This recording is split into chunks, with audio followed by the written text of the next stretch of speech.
The cults that tortured me intentionally use body language for cues, for programming. Body language that other people use, and body language that we ourselves are using for self-cueing of programming.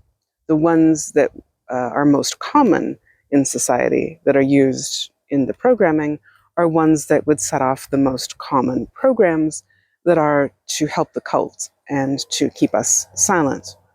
So, like programs to make us forget, programs to make us not believe ourselves, programs to not talk, programs to make us think that the cult is all powerful, all seeing, to put us into fear, to not talk.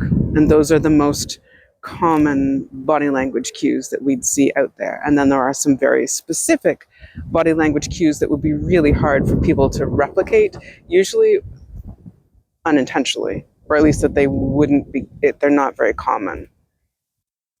And then there are the self cues, and a lot of them are used for the same thing, to keep us silent, to keep us from remembering, to keep us from believing ourselves, to keep us from talking.